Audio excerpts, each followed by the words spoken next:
ఇవాళ శ్రమ దోపిడీ అనేది బహిరంగంగా చట్టబద్ధతతోనే శ్రమ దోపిడీ చేస్తున్నారు. అంతకుముందు దొంగతనం జరుగుతూ ఉండేది. దొంగతనం అంటే చాటుగా దొరికేది, దొరికిన వాడు దొంగగా కొందరు లోపం చేయగలిగించేవాడు. ఇది ప్రభుత్వమే దొంగతనం చేస్తారు. శ్రమను దోపిడీ చేశారు. శ్రమను అంతకుముందు కాంట్రాక్టులో దోపిడీ చేసేవాడు. ఇప్పుడు కనపడే విధంగా చట్టం ముద్ర వేసేసారు.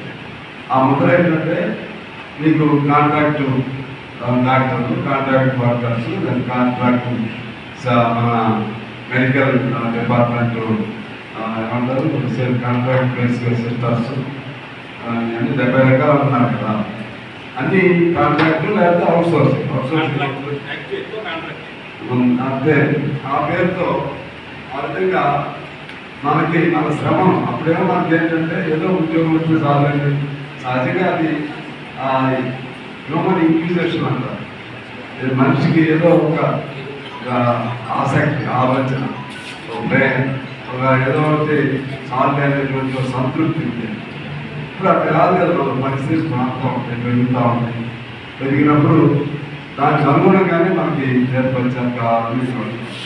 కానీ ప్రాబ్లం అంటే